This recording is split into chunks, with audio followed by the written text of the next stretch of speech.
He's wonderful, but he never, I don't know, like I think because he's open-minded and he's not really the extremely jealous type, that was part of the reason he was okay with it. At the time when I met him, I was doing neck massages in the strip club, just neck massages. Then I went in, when my strip club closed, I went into other things. I became a marketing manager for a motorcycle dealership. I did a few different square jobs, but I couldn't find a place where I'd be happy. And so when I asked him about how he might feel about me doing sensual massages, he said, I think I would be okay. And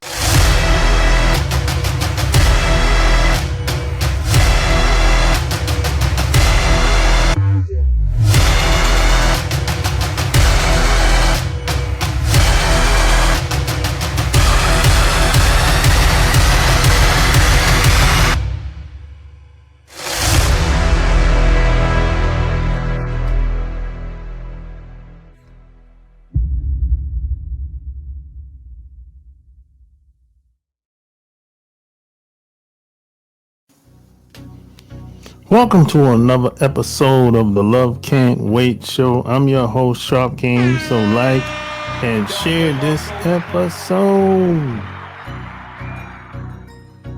If you ask me, by the way, any questions, any concerns, anybody that you would like me to bring on, send all your emails at renegademoney@gmail.com. That's renegademoney@gmail.com. Or just click the link in the show notes. So with that being said, I have another special guest. This is going to be a great conversation. I think you're going to really like this show, because my guest today is a erotic entrepreneur, mother, best-selling author of a book called Annie's Temples, Business Bible for Erotic Entrepreneurs. She's faced poverty, she's been disabled, divorced, and she managed to get up and kept moving, and through trials and tribulations became her best version of self. And today we're going to talk about her trials and tribulations and how she was able to overcome and, transition from the shadow world to the, going legit, doing legit business. So my special guest today is Annie Temple. Welcome to the show.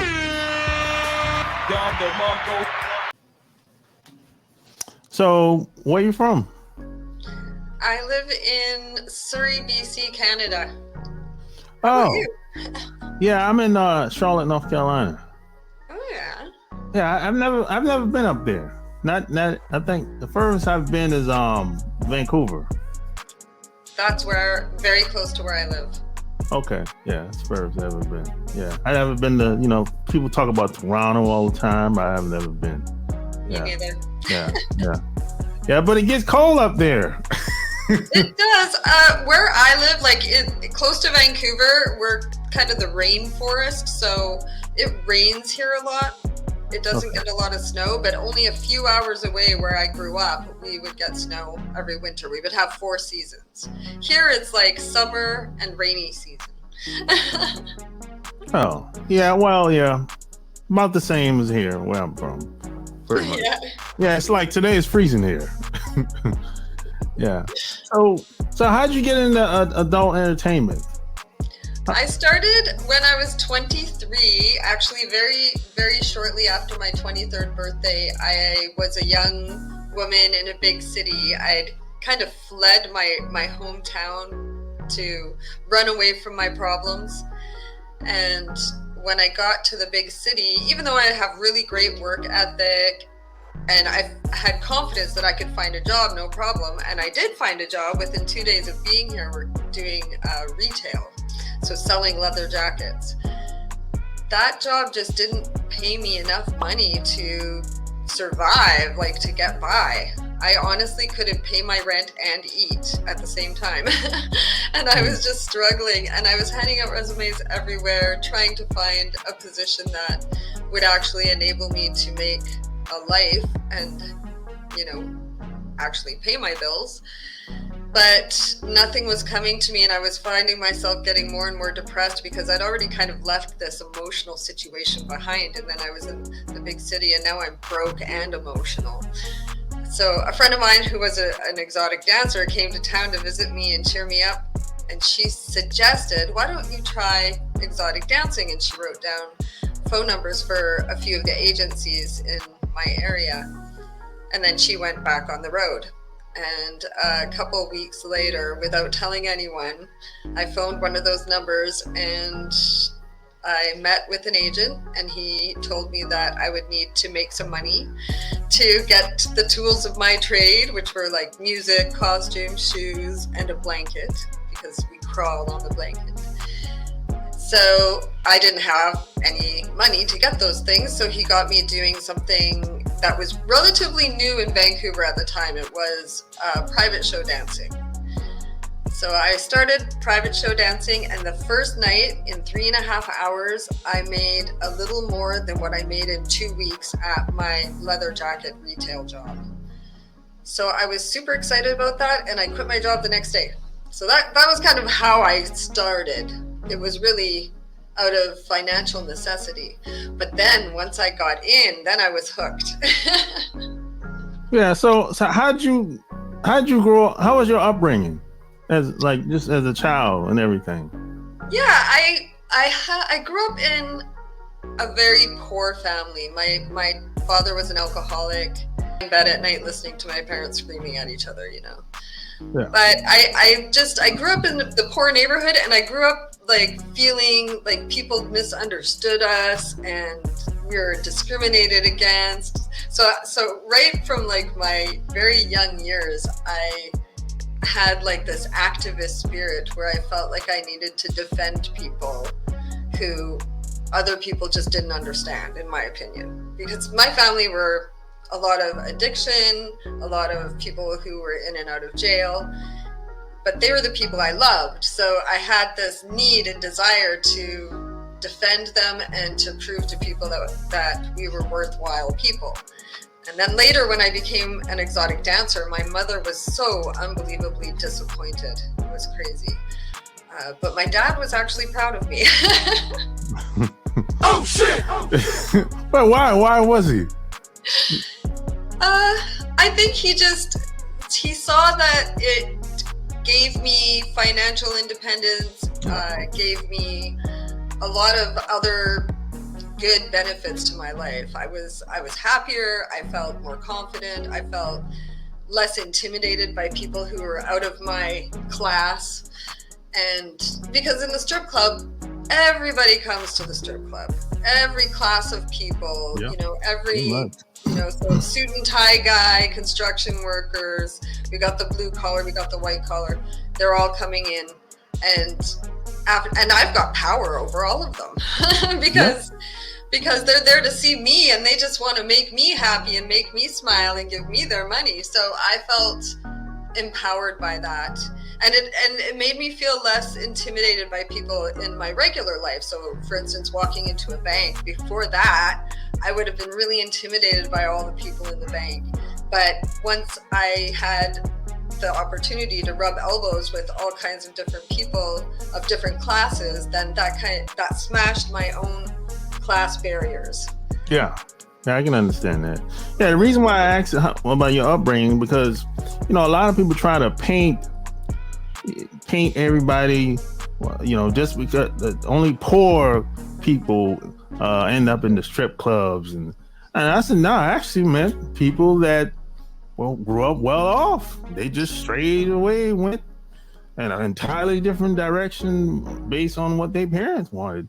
And then you have I meant both people on both sides, I mean, I met dancers. I knew this one dancer. She was a kindergarten teacher, and she danced in the summer just because she was trying to save up for home. So she would work in her small town as a teacher, and then she'd come to the big city and work as a dancer over the summer, every summer. And then, in the entire sex industry, there's people from every walk of life. In my particular situation, I did grow up poor, but I didn't go straight into the sex industry. I started working at the age of 14. I bought my own car by the time I was 16. I always had a job, always was working, and very independent. So for me, becoming an exotic dancer helped me to be independent, which was so important to me. Especially, growing up the way I did. I didn't want to feel like I depended on anyone. I never wanted to feel like I couldn't do it on my own. Yeah, I can understand that. So, like, as a young woman in the strip club,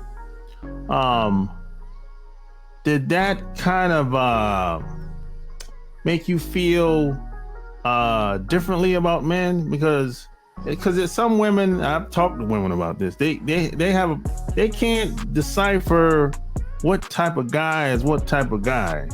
That kind of warps their way of thinking about men. They'll just paint all men the same. They're all the same to me or whatever. And then you have some women, very few that I've met, would say, no, he ain't like the guys that I'm around. He's different. How was your experience? That's really funny that you asked that. I feel that being an exotic dancer initially made me kind of paint all men with a different, like a bad brush.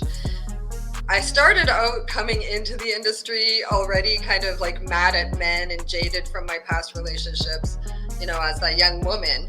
And then when I got into the strip clubs, I was like, kind of, these are a bunch of men. They're hyped up on hormones. They're drinking.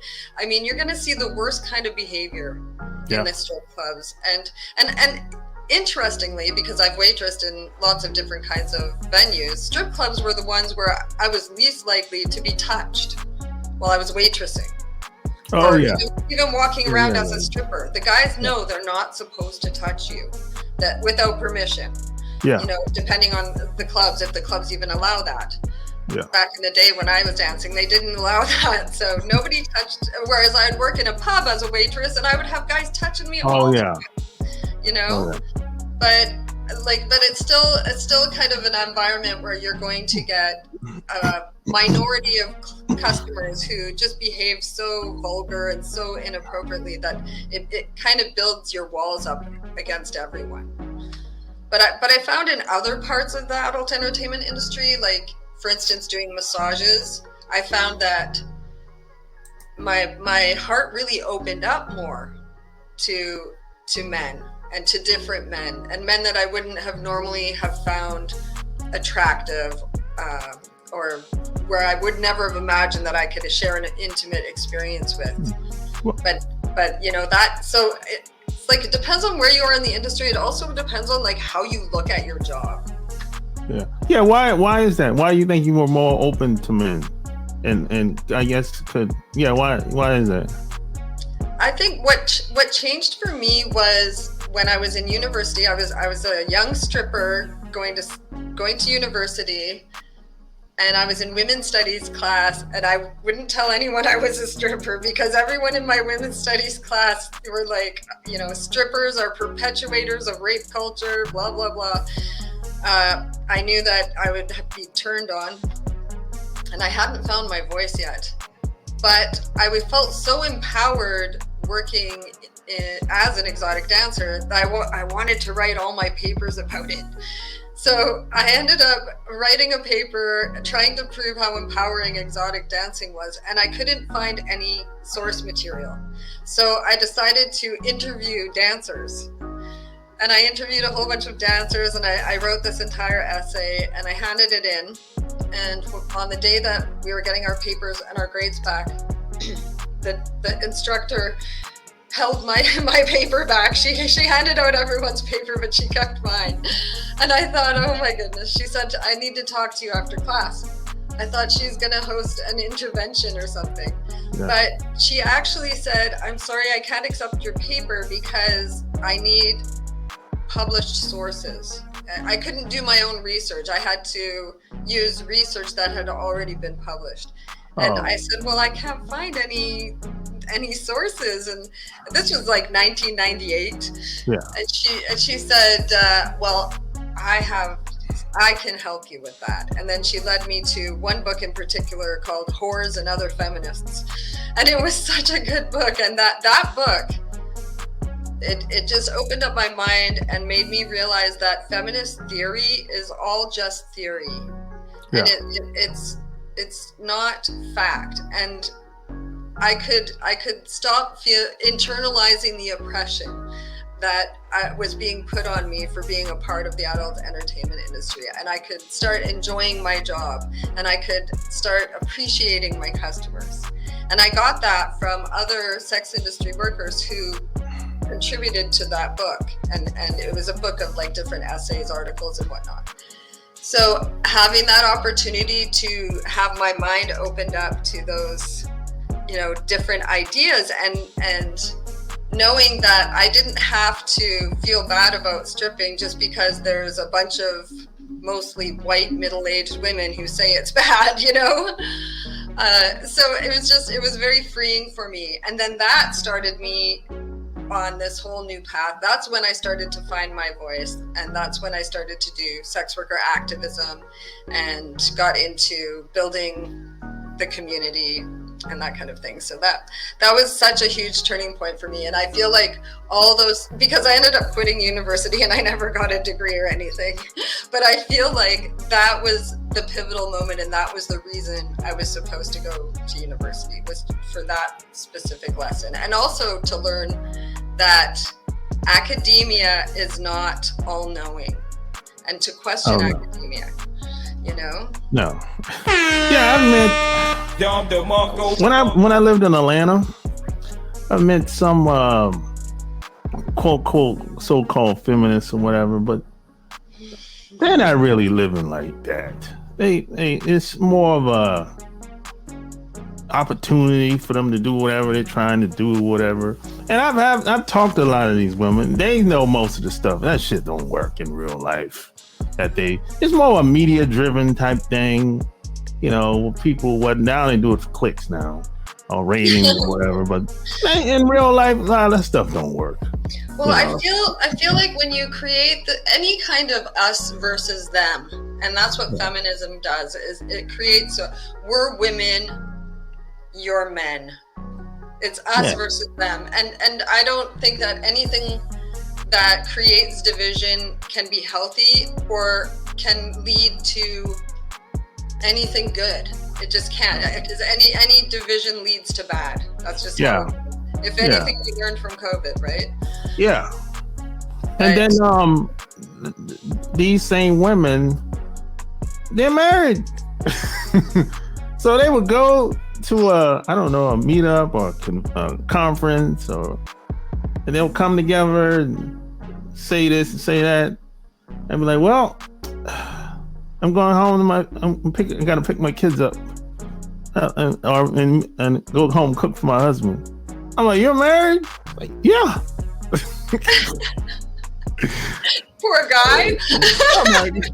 And that's when I learned that, this is just they just going along for whatever benefit it is. I don't know what, maybe it's change policy or the laws or whatever. Honestly, I think a lot of women believe that all of our problems as women are caused by men, and men are all to blame for everything. And it's an issue, because how can you have a good relationship with any male in your life if you believe that? No, you can't. No, you can't. So I just think that those women, I think they probably do believe what they're going to these conferences for, and they probably don't have very good marriages. Yeah. That's just there's some that do believe in that, and then you have some women that play along with it. Because they're scared. A lot of people play along with a lot of shit in our society because they're scared not to. I mean, I remember for years I followed Trump on Twitter just because I thought he was so hilarious. And then when the whole world turned against him and I realized that he was coming up in my feed, I was like, unfollow. Because if I accidentally liked one of his posts, I would have destroyed my reputation. Yeah, it's like a lot of people go along with things and they don't necessarily believe a lot of that stuff. You know, that's what I've learned, because I just assume that, hey, if this person is buying all these books and going to the conferences, I guess they actually believe in that stuff. But once you get to know some of these people personally, you be like, oh, they just playing around. You know? I know a lot of people in religion like that too. Oh yeah, big time. You know. Want to hear a funny story that I had happen to me going to church? Yeah. I mean, I don't know how funny it is, but for a while I worked as a stripping waitress. So I later, just like shortly after that period of time working, I became pregnant, and then I had a baby, and then fast forward like a year or two, and my girlfriend that I worked with at the strip club, she was the bartender, she turns all Christian, and she invites me to church.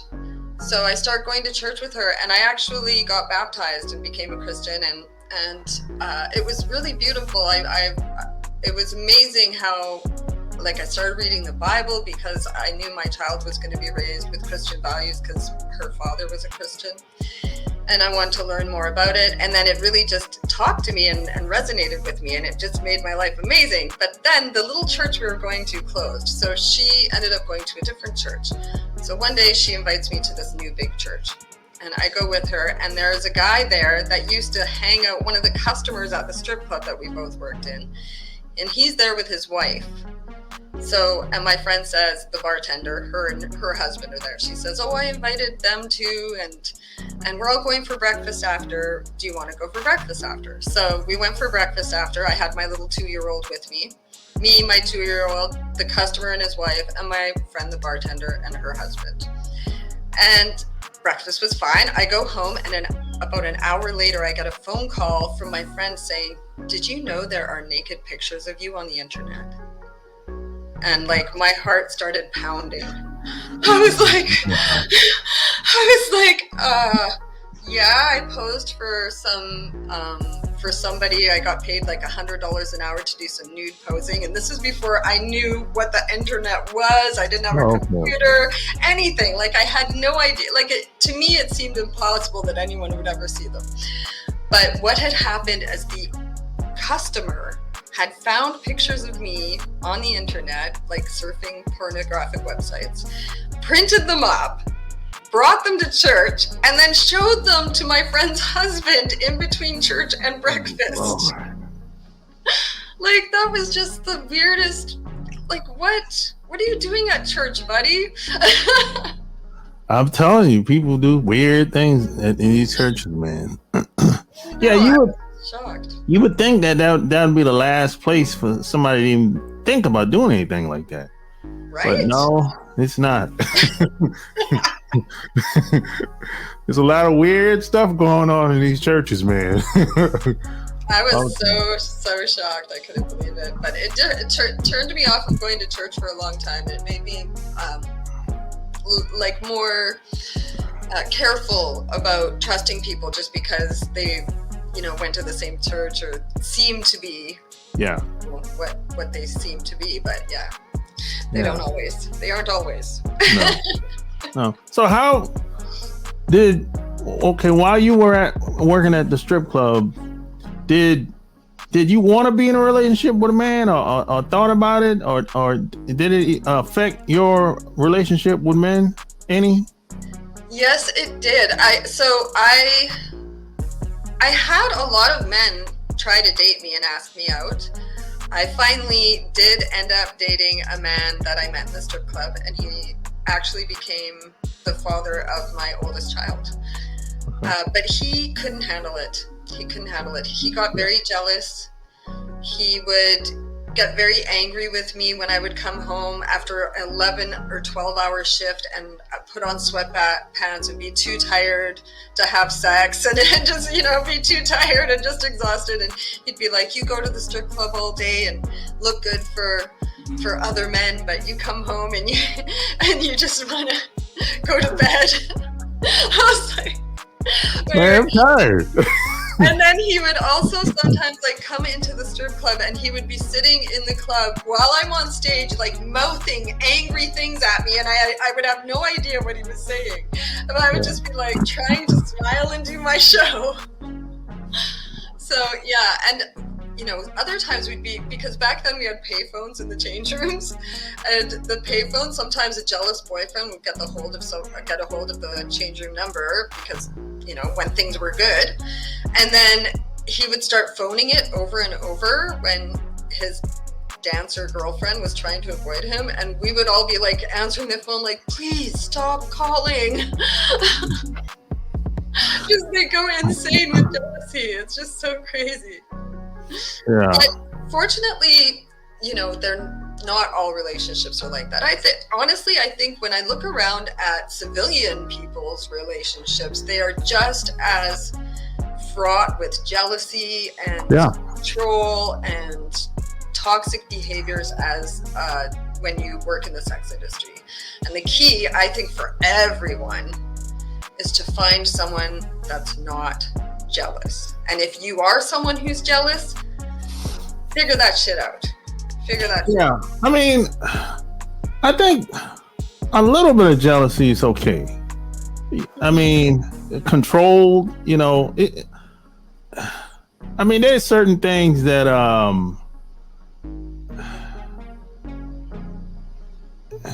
you know, maybe if you see a guy, let's say if you go to the restroom, right? Let's say you're in a restaurant or whatever, you go to the restroom and come back and some guy is sitting down talking to your wife, you'd be like, no guy would like that.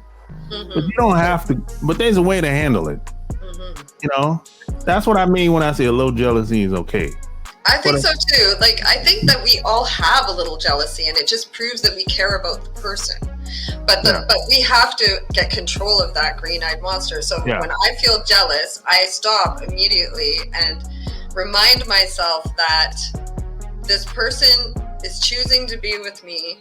Yeah.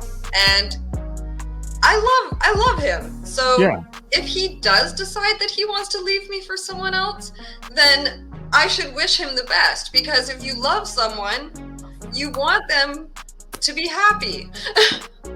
You know? I'm like, you know, I don't feel like, I have to try and control who they talk to and what they say and where they go and every little thing, because I feel like I should give them the respect and love to be able to choose someone else if they want to, or if they need to, or if they just don't have it with me anymore, you know? That's what I always say. I have an open door policy. No one is ever stuck. I don't want anybody to be around me that feels like they can't go anywhere, like they're in jail or something like that. I said, no, if you want to go, you don't want to talk to me anymore, I wish you the best. You know, I wish you well. Hopefully you find whatever you want out there. But just remember, when you leave, you can't come back. It's never going to be the same when you leave. I always say that, you know. So I think, like, if people can't have respectful communication and they want to just punish you because they're mad at you for whatever reason, then like, that's unhealthy. That's toxic behavior. After being in a couple of pretty bad relationships, I've decided that I won't even tolerate a rude tone of voice. Like, I can't. Talk to me with respect, and I'll talk to you with respect, and we will talk with respect for the rest of our lives if we last that long, you know. But also not having like this till death do us part thing. I love the open door policy you say, because because people grow apart, people change, love cools, you know, and if you do stay together, you can see that it goes up and down. It gets hotter, and then it gets cools. It gets hotter, it gets cools, and you can see that over time. But often, you can only get that hotness back with some effort. Yeah. You know, the two people recognizing, or even just one person recognizing, you know, wow, our intimacy has fallen apart. I need to do something to connect with my partner again, you know. Like when I told my partner, who I'm with now, and he's amazing and wonderful, and he does get jealous sometimes, especially because I work in adult entertainment. But he says that when he feels jealous, he stops and then he just kind of laughs at himself and he gets over it. And that's what I try to do as well. And I even feel like if he cheats on me, let's say he cheats on me and doesn't tell me, I guess that's cheating if they don't tell you. Yeah. I mean, yeah, that's essentially that's what cheating is. I don't know what's going on. Yeah. Right? So let's say he cheats on me. I feel like either it will be a nothing, that it was just a something that he did and it didn't change his feelings towards me whatsoever, or it will be a something and then it will come out in the wash somehow. I'll find out eventually. Things like that always do. And so I don't need to sneak around, you know, checking his phone or asking him where he's been constantly so that I can make sure he doesn't cheat on me, because there we are again, trying to control or own the other person.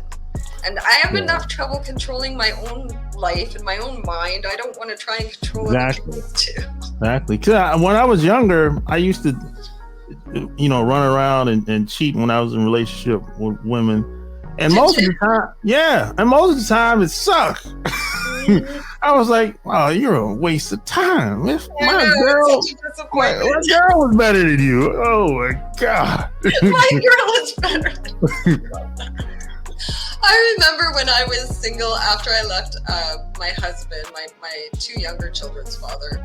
After we separated, I was just starving for affection, and I was looking for some good sex, but I just did not want to be in a relationship. So I had a few one-night stands, and the third one, shitty one-night stand, and they all were.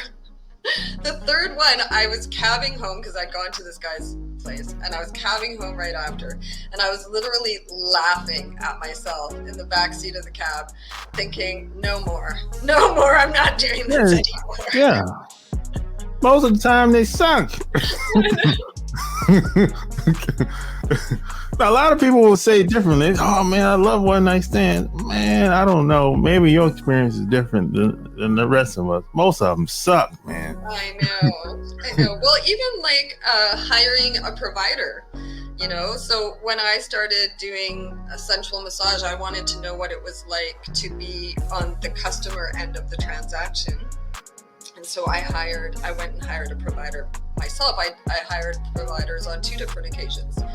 And the first one, super sweet, wonderful guy, good looking, but I just didn't feel any kind of connection with. The second one, I had an amazing connection, and like it was, you know, like, woo, you know, it was amazing. So I got to see that perspective, and I feel like the cool thing about going to see a provider is that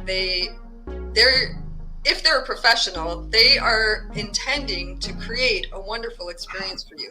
And you don't come across that with, especially one-night stands. You rarely come across with someone that's willing to really put in some effort and make it a special, enjoyable interaction, you know? So like even in marriages, you know, I was just talking about this the other day, how, you know, it's so funny after you've been in a relationship for a long time and trying to negotiate sex. It's just not the same as it used to be. It's just, no, you know, you have to the TV and like, hey, you want to do it? And it's just like, where's the new music? Where's the romance? you have to create it, continuously create it. You know, because like you said, it goes up and down in cycles and stages. And the longer you're together with somebody, people change, as you know. And that's just how it is. And Basically. their bodies change, our bodies change, we grow older. Men will have different issues with getting older. Women will have different issues with getting older or with health issues. And so that creates insecurities. It creates situations where we should be having more open conversation. But if we don't, then the intimacy is just... Well, you hit a big one when you said health problems. Yes. Oh, man. That's a big one. As you popping, especially if they popping pills. Oh, boy. Them pills, man. Will change everything. You know, that's why I'm anti-pill. Good for you. I'm very pro supplement. I love supplements. Yeah, like I'm herbs. Yeah, that's cool. But anti-medication, drugs, none of that. Yeah. So, I guess. Well, first off, when did you decide that, hey, I can have a relationship? When did you decide? Because, you know, there's some, I know some girls that are, you know, that strippers, and if they're not in a relationship or with somebody, they're not really, they still single. Still to this day, you know? Yeah. So well, I think especially in this industry, a lot of my colleagues, and I've seen them say this in posts and heard them say this in conversations, a lot of them don't think they can find a good relationship in this industry. And I think it's because so many people just can't have healthy relationships, and so they think it's because of the industry. They think that these men wouldn't be jealous and wouldn't be controlling if they weren't in this industry. But I think that a lot of those men would be either way. It's more an issue of their men and women, you know, like I stopped hooking up my girlfriends with my guy friends because my girlfriends turned out to be crazy and be like texting constantly and getting mad over like the littlest things and like checking their phones, and just, you know, to me, I was like, oh my goodness, like I had no idea how, like, and when I was young, I was just as effed in the head, but I grew and I changed and I learned. I think sometimes the easier your life is, the more drama you create. Yeah, I agree with that. Yeah. Like being in an industry that's extremely stigmatized, having to live a double life, hide a lot of my life from the people around me, and also going through health issues, almost dying, like being crippled and disabled for years and unable to like really participate in life. Those experiences are the reason why I can have a healthy relationship today. You know? Yeah. So what did you have some weird, did something happen? You had some weird, crazy, tragic experience? Because a lot of people do. Yes. For me, it was a pharmaceutical injury that started it. Okay. That started just kind of a cascade of health problems, and then being treated like I was crazy by the medical establishment until after sending me home for weeks and weeks, or for 2 weeks, sending me home from the hospital, they finally admitted me because I was dying. I had a hole in my intestine, and they had to remove 75% of my large intestine. So that was just a crazy experience. That was 2012. And it took me after that, because of, I think, all the medication that I was on and all the trauma that my body went through from that and how sick I got, I developed really bad rheumatoid arthritis. I developed all kinds of autoimmune conditions. And I really, truly believe now that autoimmune conditions are caused by pharmaceuticals. That's my opinion. That's side effects. That is my opinion based on my experience. Yeah, the side effects, man. Yeah. So I started getting into supplements. I found a supplement that helped me heal my horrible arthritis, every joint in my body. And I basically had like a new lease on life. And I left my husband because we had a terrible marriage, and I was was very depressed with him, and I believed that if I could leave him, that even though I wasn't fully 100% healthy, that I could still be happy. And so I brought up the courage as soon as my disability benefits started coming through, and I moved into a basement suite, and so we shared our children, but they were majority with me. So that was kind of the beginning of me embracing life again, and my whole new attitude, because I had spent about 3 years just lying in bed and, you know, watching everyone else have a life and wishing I could have a life, but being too sick and in too much pain and having to struggle through every moment of every day. So when I had the new lease on life, I was like, I am going to be happy every single fucking day. Excuse my language. Sorry. Oh, no. Yeah. And I decided to embrace every moment. And so with that in mind, my whole attitude about everything changed, including my attitude about love. My attitude about love, relationships, that kind of thing was, if it brings me happiness today, then I'll stick around tomorrow, or I'll keep them around tomorrow. And if I have too many days in a row that it's not, I'd rather be alone than with this person. If too many days in a row like that happen, then it's time for a really important conversation, or it's a deal breaker, you know? And I can't stay in a relationship just because I love a person anymore. I can let go with love now. I can say, you know what? I love you so much, and things were so good for this long, but they're just not good anymore. And I can let you go with love, you know, and be so happy for what we had, but like, I don't need you, you know? I just wanted you around because I love you and because you brought something to my life. So that's the situation I'm in with my partner now. He has a history of addiction. So at different points in our relationship, when he's kind of got caught back up into that cycle, I've had to say, yeah, we need to break up. But in my case, I didn't say, if you leave, you're never allowed back. But I gave him a chance. And so whenever he got his shit back together and wanted to come back, I took him back, because I still loved him and I was still willing to take him back. But he always knew, and I always knew, that if he was gone long enough and I met someone else or I moved on, that he wouldn't be coming back. So, you know, but we were like best friends. And I think even if we broke up forever, we'd probably still be friends forever. Because it's that kind of friendship. I never had it with anyone in my life until I met him. So it's pretty cool. Yeah. And it depends on how they leave as well. Mm-hmm. Like I had an ex-girlfriend. She gave me like an ultimatum. I was like, oh, wait a minute. Don't do that. Cool. Yeah, don't do that now. Now, if you leave peacefully, that's different. Maybe I will consider you coming back. Totally. But if you give me an ultimatum.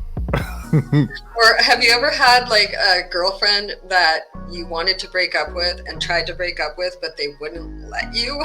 Oh, yeah. Oh my gosh, those are the worst people. When I met my current partner, one of the things I said to him was, I can't stand people that don't let you break up with them. So if I ever break up with you, or if you ever break up with me, it's over. You know? He kept showing up at my house. Unannounced. You know? Yeah. I understand where you're coming from. It's you know, there's always exception to the rule, you know, that, like I always say, you know. But how I mean, I guess, how does your husband, how does he feel about your upbringing and what you do, and how did he feel about that when y'all first met? Well, I met him in the strip club. But I think because of his experience with addiction, and he had not a very not an extremely poor upbringing like I did, but he had, abuse in the home, and just a very difficult childhood. And so as he was growing up, he was in and out of treatment programs and put in the drunk tank a few times and that kind of thing. So he rubbed elbows with people who in the criminal element and hung out at strip clubs. And so it was kind of his scene in a way. But he's like, but he said to me, he always wanted a normal life. And now he's a handyman and he lives the most normal life. He's the most normal guy ever. He doesn't drink or do drugs or anything. He just has his coffee. He's wonderful. But he never, I don't know, like I think because he's open-minded and he's not really the extremely jealous type, that was part of the reason he was okay with it. At the time when I met him, I was doing neck massages in the strip club, just neck massages. Then I went in, when my strip club closed, I went into other things. I became a marketing manager for a motorcycle dealership. I did a few different square jobs, but I couldn't find a place where I'd be happy. And so when I asked him about how he might feel about me doing sensual massages, he said, I think I would be okay. And I just jumped on the opportunity and tried to see what would happen. And it worked out that he didn't bother him. It didn't make him upset. The only thing he worried about was my safety. And we together put in a lot of different elements to, ensure my safety. So it works out. The thing was that I started to feel a little guilty when I was giving sensual massages, because sometimes I would enjoy myself so much that I would feel a little bit guilty. And so then that's when I one day went home and said, why don't you go see a provider? So then for a little while, that was kind of our fun thing. We would go to see providers or whatnot. But then that kind of fell off and we haven't done that in a long time. So this is how, when you say like people change and relationships change, like I really feel that, because we've been so like everything, like we grow older, our children grow older, our perspectives change, our focus on what we're doing in our lives change, everything changes. Yeah. So when did you come online? When did I come online? Oh, better yet, what made you come online? Well, so originally I started a website as an activist, an advocate for exotic dancers in 2001 called The Naked Truth. And that was my first foray into the internet and online. And I built that website after I had learned about that book in university and started to have my mind expanded. And I thought, I want to give other people in our industry this information. I want to give them permission to love their jobs and not feel angry at their customers and all of that, And I thought in the dance industry in Vancouver area in British Columbia at the time there was really poor information, poor communication between the agents and the dancers. So I created and built this website where we could like share information about where we were working and build each other up and talk about, the hard times and be able to identify with each other and relate to each other, because most strippers, most sex workers can't go home and talk about their job. There's no one to talk to about it. Even their friends don't get it. They just don't get it. They'll say something to be supportive, they think, or they'll say, but they never say the right thing because they just don't get it. So to have a community is so incredibly helpful. So I did that, and then I did that for years, but I never went online doing like adult stuff. Oh, wait, I told you the story about the nude modeling that went online. That was in 1998, but I honestly didn't realize what I was getting myself into. But more recently, in my 40s, I think I was about 45. I'm turning 50 in a month. But when I was 45, I decided to start a fan page. And I started posting nude photos and that kind of thing. And now I'm addicted. I love it. It's just so fun. It's so fun to to have the sexy photo shoots and slowly undress, you know, and the pictures get like naughtier and naughtier, and it's fun. I love it. And then I recently had a surgery where I now have an ostomy, which is like a poop bag on my stomach. Mm-hmm. And I thought, I'm not going to be able to do sexy photos anymore. I'm not going to be able to have a fan page anymore. I thought all of that was coming to an end. But apparently there are other bikini models and porn stars who have ostomies. So that inspired me, and I decided to keep going. And fortunately, I still have a fan base, and I'm getting new fans. That it's interesting, because as my life changes and I grow older, my fans, their lives change and they grow older as well. And a lot of people going through their own different health crises, whatnot, want to see someone like me being bold and unashamed of the changes that my body is going through. So if it helps people, I love that. And if it allows me to do what I love to do, which is like be sexy on film, then I think that's even more awesome. Yeah, that's good. Because, you know, a lot of people, you know, they hate social media. They don't like being online. They don't want anything to do with it. And even a lot of people that I talk to, even still to this day, even the one that have square jobs, they don't really want to come online. And the ones that are online, they are very skeptical in the beginning. They don't like how they look on camera. They don't like the pictures. They don't like how their voice sounds. There's all kinds of stuff that people come up with. So that's good. When the camera turns on, his face goes like this. He just he's so good in person, but on camera, he's just like, it's hilarious. Yeah. So a lot of people are different when it comes to being online for whatever reason. You know, I'll be like, hey, that's you. That's how you look. You know, if I don't know, they don't like how you look, I don't know. You know. So what do you mean? Have you tried online dating? Just curious. Oh man, I've done it many times. I've been online since 2006 at plentyoffish.com was my first account online. Yeah. I've met thousands of people through dating sites. Yeah. I met some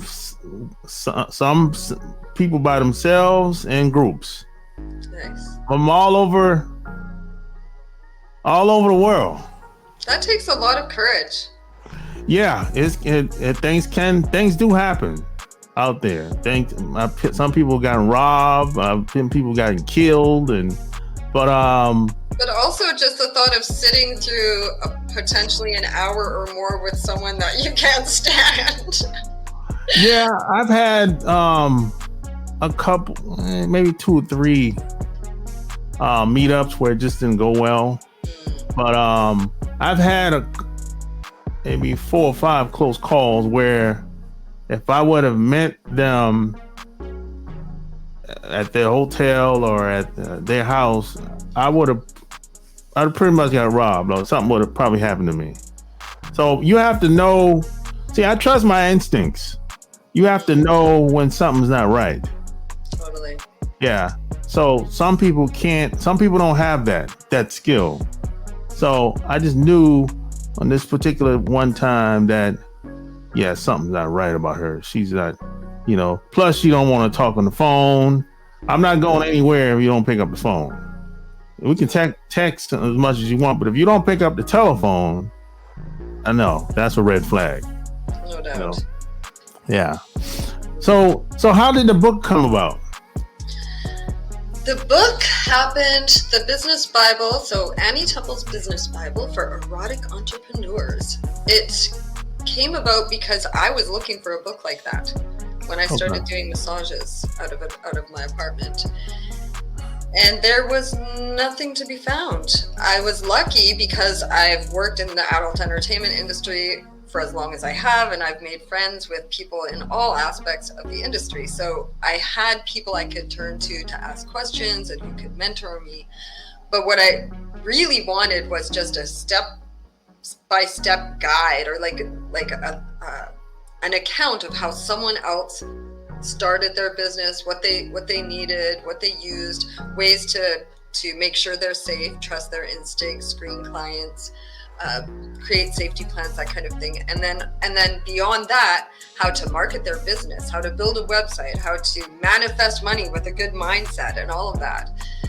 And I thought this, at first I just wanted to write a book that would help someone run their business, but then I wanted it to be even more. I wanted it to be something that would inspire people to look at the business differently, because in any industry, not just the sex industry, people often have poverty mindset about what the potential is for them to make money, or things will get slow and they'll amplify it, that energy of panic, instead of just riding it out, and things like that. I feel like people would have a lot less misery and would attract a lot more money and a lot more, good energy if they change the way that they think about money and think about their work and that kind of thing. So I thought that the book was an opportunity to kind of put that little bit of my agenda in there as well. And then, because it is a business Bible for erotic entrepreneurs, I was able to get quite a bit of interest and excitement from my community. And close to 100 sex workers and clients bought my book on the day that I launched it. And that put me in the bestsellers categories, in 3 different categories. So yeah, That's good. Great. That's nice. That's really good. When I first published my second book, Love Can't Wait, I didn't realize the average book sales online. I didn't know. I was kind of going at it blind. I didn't know no data from nobody. I didn't really know. I was kind of, all I knew was I had a following online at the time. Yeah. And I had a lot of momentum, and people kept telling me to publish another book. You should do it, right? And I said, man, I don't know, man. The first one didn't sell anything. A couple 100 copies. Why? I mean, I don't, have another reason, any reason to write another book, right? And again, I listened to my instincts. Something kept telling me, hey, you need to do it. But I let it linger for another 3 months. And then something kept telling, hey, you need to do it. So I just started writing, and I just went nonstop for like 6 months. And then I got an editor and found somebody to do designs and all that stuff or whatever. And I wasn't no official launch, none of that.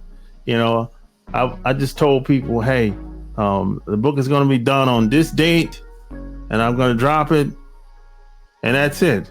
And that's exactly what happened.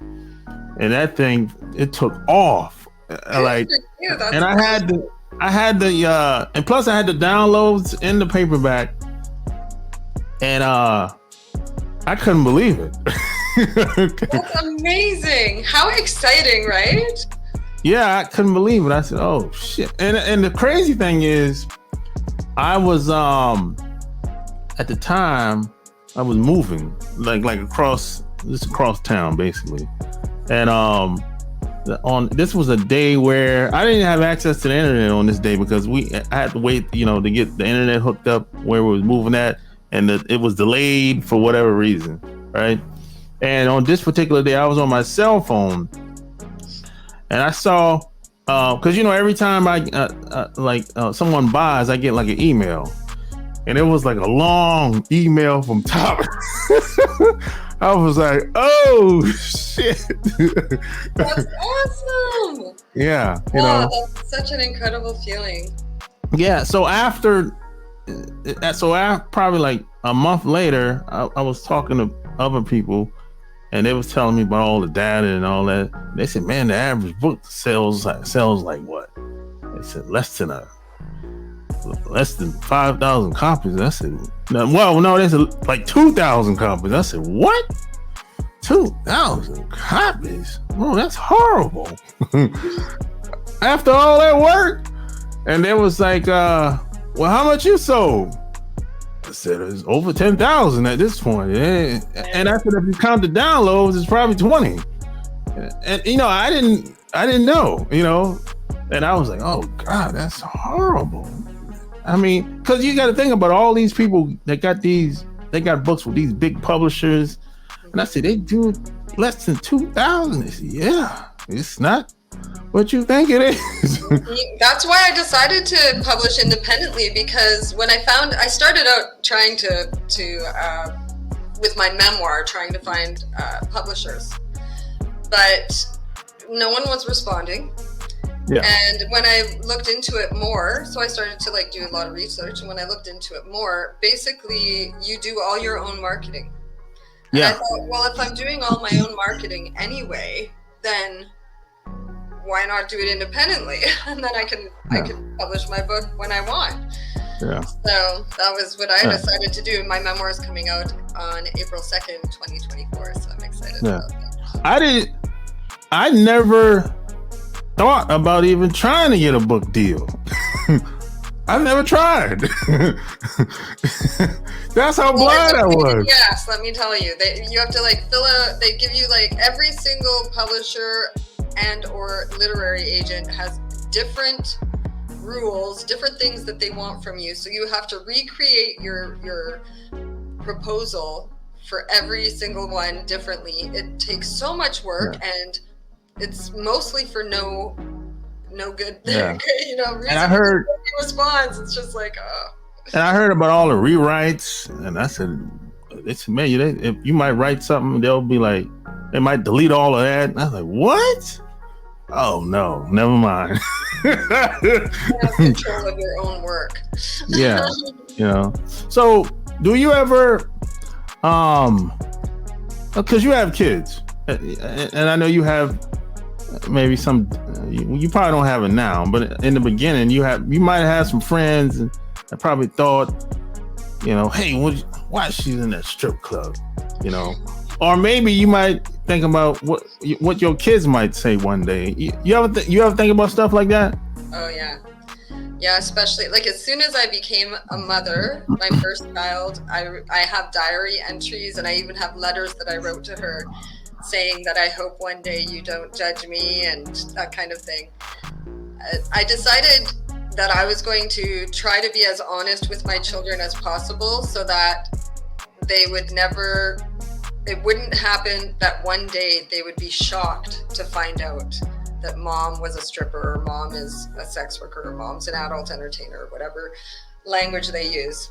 So age appropriately, I've just tried to let them know over the years. Because a lot of times it's especially when it comes to kids, it's the other kids that'll say things to them while they're at school or wherever they may be or whatever. Or it's not necessarily your brothers and sisters so much, it's the people that know them that they don't want to hear it from other people. My biggest fear has always been that one of their parents will not allow, one of their friends' parents won't allow their child to hang out with mine. Oh, if they find out. So thankfully that did possibly happen once when my daughter was really young, and I was still kind of hiding what I did for a living. And I told one mom in the kindergarten class, and I think she might have told other moms, because after that all of the play dates suddenly dried up and people made excuses, and I thought, oh, did they find out I was a stripper? But honestly, I'll never know. And I could have just been thinking that. Yeah, because even if I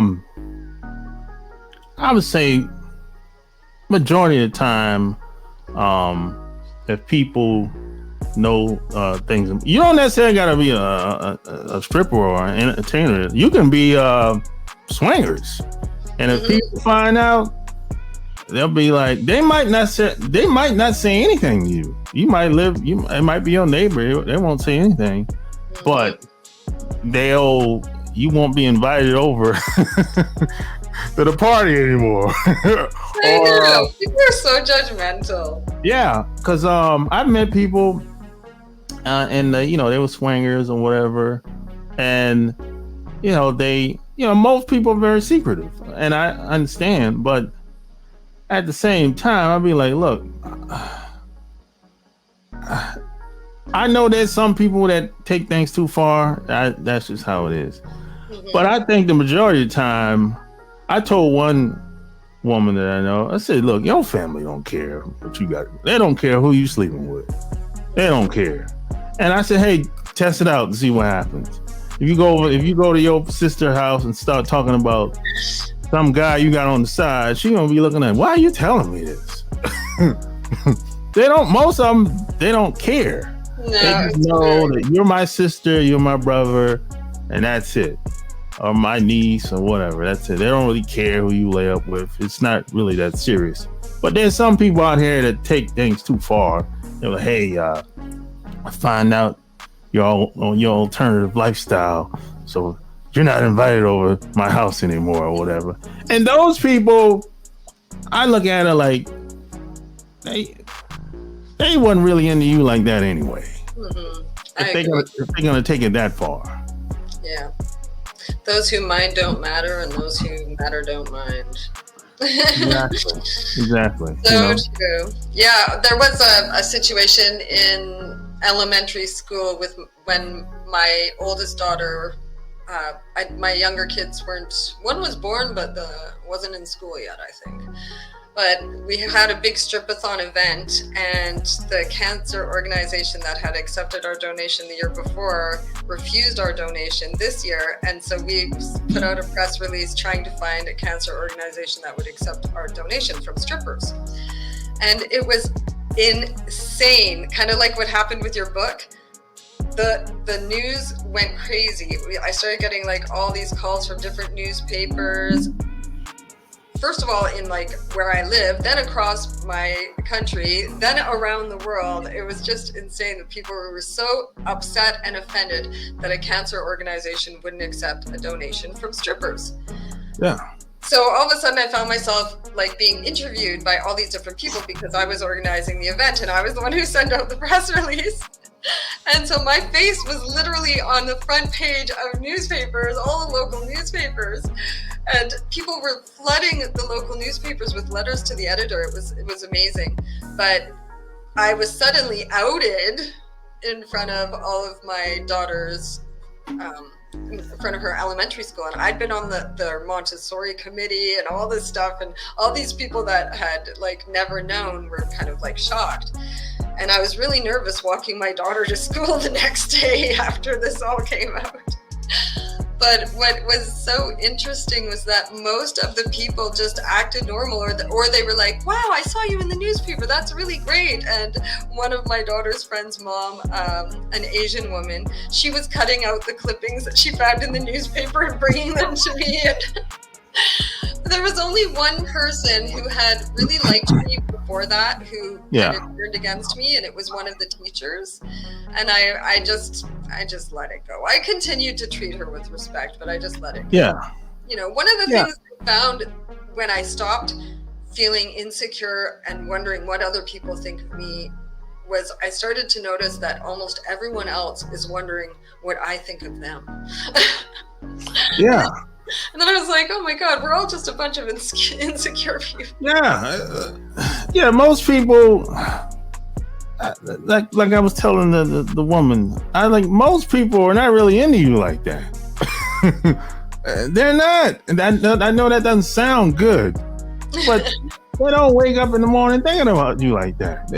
They unless you're impacting their life directly or indirectly, okay, but most people, when they go to bed, they're not thinking about you like. They're not thinking about the things you think they're thinking about. They're not thinking about you like. No, they don't even have time to think about you.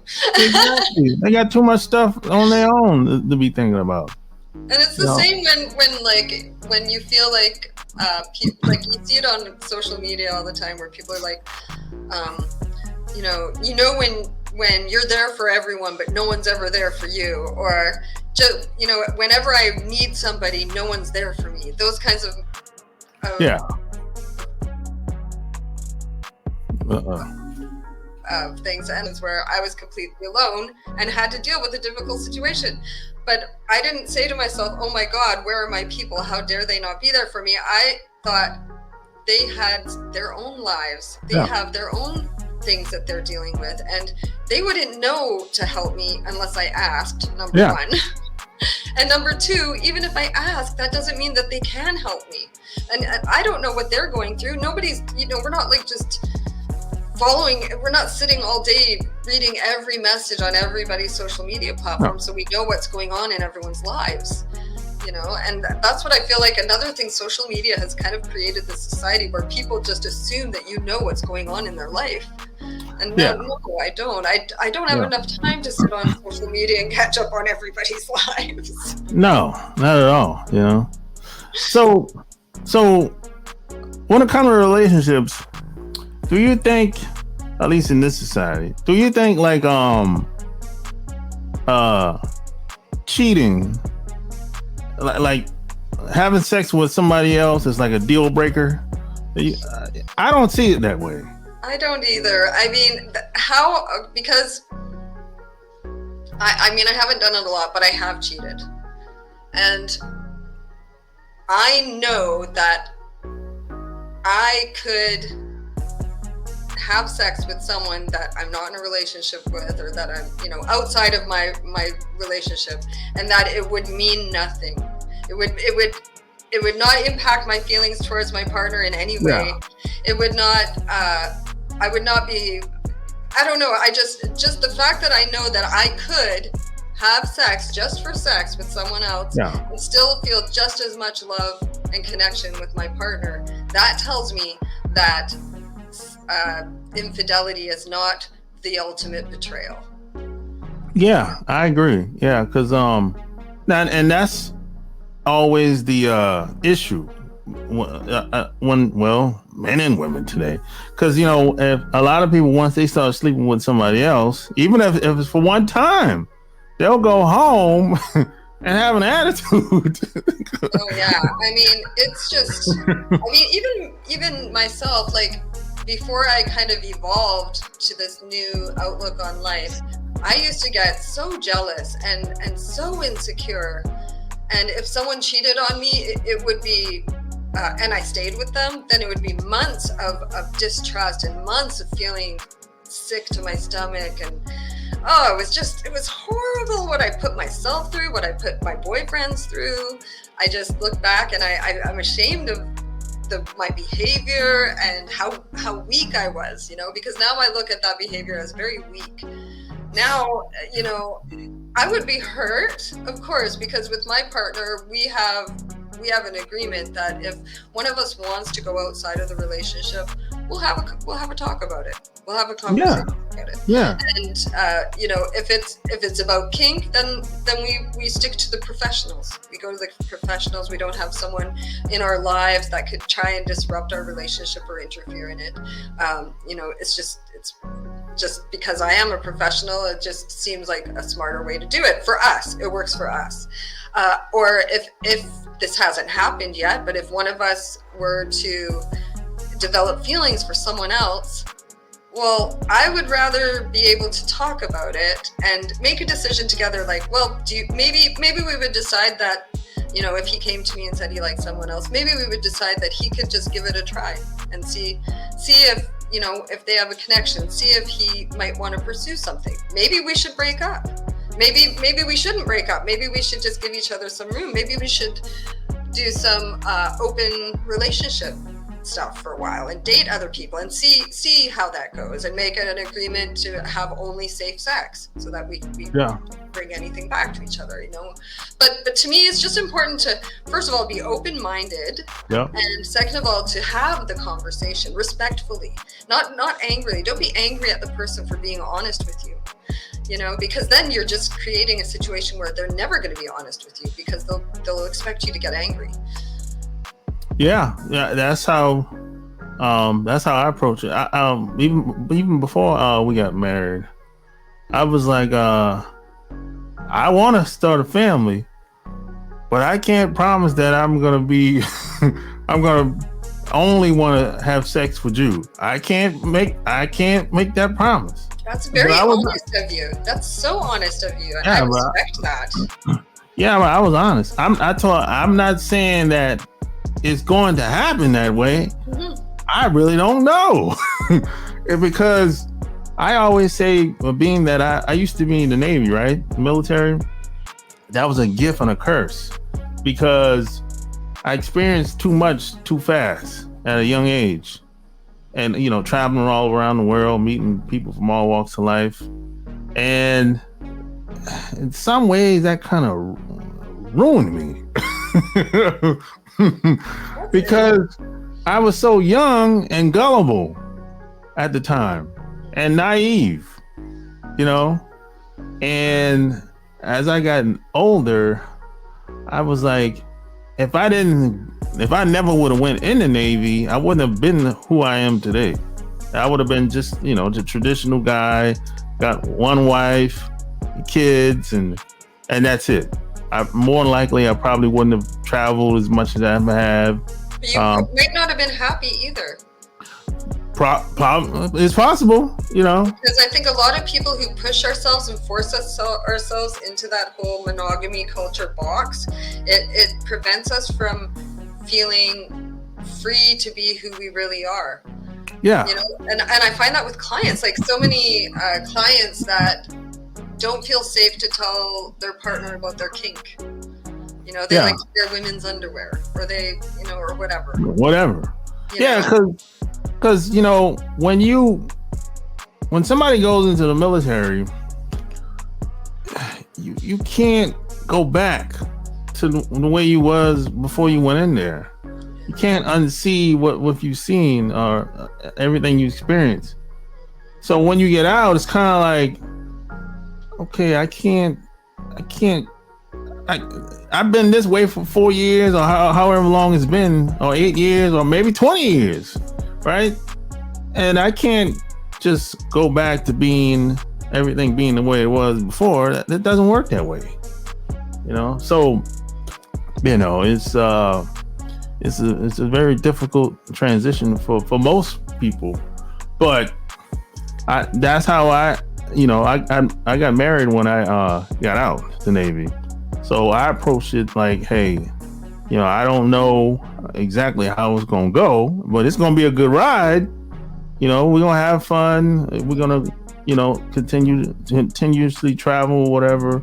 But as far as women, I like being around a lot of women.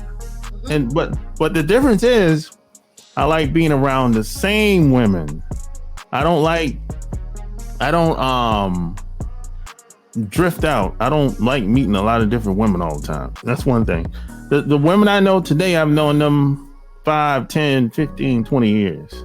And may I ask, how did she react or respond to you when you said that? Was she okay with that? I think it was more she was surprised. But the thing is, I met her while I was in the Navy. So, people say things, people hear things. So, because she has a friend that got married to a guy that's in the Navy as well. So, I think she was more surprised, but not caught off guard. Because when she met me, I was known as the guy that were around a bunch of women.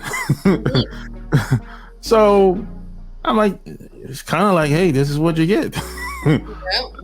I am who I am, But good for you. That's awesome that you felt like you wanted to be upfront, because I feel like a lot of people, and especially men, because I've always had more male friends than women, so I'm like you, the opposite way, with opposite sex. And so I know that a lot of my male friends, I've tried to say to them, why don't you just tell this woman that you just want to hook up? Maybe that's all she wants too. Yeah. But they're scared to admit it, because they don't want to hurt their feelings. They don't want to wreck their chance, whatever it is, whatever reason they have. They're not comfortable with confrontational conversations, and a lot of people consider that like a confrontation when you admit something like that, or for whatever reason. But it feels like there's way more people who aren't honest than there are people who are. Yeah, I've tried. I've done all that. The lies, that doesn't work. There's no peace and harmony in it. So I decided, hey, what would happen if I just tell the truth for once? Yeah. I'm like, okay. And I did it. And I did it. And, you know, there's some people that's going to leave. And I respect that, you know. And then the people that's still around, they say, you know, I respect that you were honest. I said, well, yeah, I mean, the other ways don't work. If you have the attitude that I have, that you want to live for today, and today you're bringing so much awesomeness to their life, then why would they want to walk away just because of what you might do many days down the road? You know, like, it's just, to me, why do we even live in the future? We don't even know if we have the future. Yeah. You know? Yeah, you know. Which is part of the reason why, even though when I found out that my partner had addiction issues, it's never to me about the person's issues or flaws or whatnot. It's what do they bring to my life today? And if it's good and if it's wonderful, then I'll keep you around till tomorrow. And I wish everyone lived like that, because I feel like so much misery could be avoided if people didn't spend all their time worrying about what might happen or what did happen. Yeah, exactly. Yeah. So have you ever spoke in front of large audiences or in front of a group? A little bit, mostly my adult entertainment community, because I did the Stripathon fundraisers for years and multiple different events. So I've spoken, like, gotten up on the strip club stage with a microphone and talked about what we're doing and whatnot. I've spoken more to university classes, criminology classes, and community support worker classes, those kinds of things, to educate people who will come across sex workers in their work, and to give them like a better perspective or a better understanding of what the industry is like. Because a lot of people just really have no clue. I could tell, like, that you have friends that are in the industry, and you've probably interviewed people in the industry, and so you have someone, you're comfortable talking about sex. You're obviously a knowledgeable person, but most people really, they only know what they see in the movies, or what they hear, the whole feminist rhetoric that's really about, like, most people think sex workers are all exploited. Most people think that we're all degraded. Most people think we're all disempowered, and we're all, you know, caught up in. We're so degraded that we don't even know that we're degraded. Yeah. You know what I mean? They say stuff like they've been exploited, taken advantage of. Somebody made them do it, or they've been pimped out, or they say stuff like, I've heard a lot of that stuff. Yeah. I'm like, see on the news, like, the police just busted this huge trafficking ring, and then you see all these sex workers being led out in handcuffs. And you're like, those are the victims? A lot of that stuff started on these talk shows back in the day, in the 90s. That's how a lot of that stuff got started. I mean, I'm not saying trafficking doesn't exist. It does absolutely exist. does, for sure. And I have friends who were sexually exploited youth or trafficked, and later became adult consensual sex workers by choice, and can easily tell a person the difference between those two. Yeah, it is a difference. Like there's so much difference. The difference is consent. Exactly. Yeah, like one girl, I met her. She was from Spain, and she told me she met some guy that said, "Hey, you want a job?" She said, "Yeah, but you got to go to America, right?" And they made it. You know, they got the visa and all that, did all the paperwork, and said where she was going to be working at in America and everything. And when she got here, they bait and switch on her. They say, "Hey, you're gonna be you're gonna be selling sex." I'm like, "What?" Yeah, and then they'll threaten them and say, "Hey, if you don't do it, this is gonna happen." They might even threaten it. You owe me for your passage. You owe me for your ID, your passport, your this or that, all the food. And now they're in a new country. How are they going to feed themselves? Who's going to help them? They're not even here legally. I mean, it's horrible. And then there's all these trafficking organizations, like so many sex trafficking organizations, and yet they don't work because they focus on adult consensual sex workers, which pushes the sex industry further underground, which makes people who are exploited more hidden and makes the people who actually come across exploited people, aka clients and customers, less likely to report it because they're criminalized and they're looked down on and they can get outed or they could get put in jail or they could lose their job. And so how are we really helping people who are trafficked? It's not working the way they're doing it. That's for sure. No, it's wide open, So I always say that in the world, I call it the shadow world. Some people call it the underworld. Anybody that operates in that world, from adult entertainment or even on the street, or even in the drug world, whatever. Anybody that has operated in that world, I call it the shadow world. Some people call it the underworld. I call it the outcasts. Yeah. Anyone that has operated in that world for a long period of time, when you leave that world and transition, if you make it out of that world in one piece, you can do anything. No doubt. So have you done anything else that's completely different outside? That's what I'm doing now. I mean, with my recent surgery, because I really didn't think I would be able to continue as a sex worker with an ostomy. I just thought it was going to end all of my work online and in person. So I frantically started to write books and plan this author, speaker, coaching business. And then when I actually had the surgery and came out the other side, now this business is already kind of started and there's momentum built. And I'm starting a fearless living coaching platform, which I'm really excited about. But that's all stuff that came out exactly how you say, because of my experience in the adult entertainment industry and facing all the stigma and overcoming so much and like running my own business and everything else. And then I get out and now I can take all of those skills and put them into another direction. However, I've still got, one foot in the adult entertainment industry, and I was like, I do both, right? Yeah. So when it comes to like coaching, who's like your ideal prospect? I mean, who are I guess in a perfect world, who would be the kind of person that you would work with? In an ideal world, it would be people who are committed to changing, people who want it bad. They want to be happy every day. They want to live a more exciting, passionate, fearless life, and they're willing to take the steps necessary.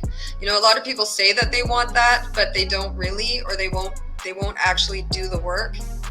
So the ideal person to me is someone who wants to do the work and wants to see how it can really affect their life and change their life for the better. Yeah, gotcha. So if people wanted to work with you, where would they go to? AnnieTemple.com. Nice. And feel free to reach out and follow me on my socials and say hi. I love when people reach out and give me feedback and say hi. So. There you have it. Like, share this episode. Tell me what you think below.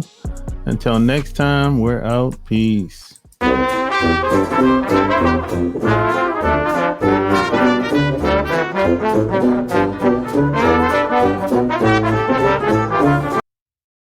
If you like this video, share this video. And if you want to support my channel, click the thanks tab and leave me a donation. 2, 5, 10,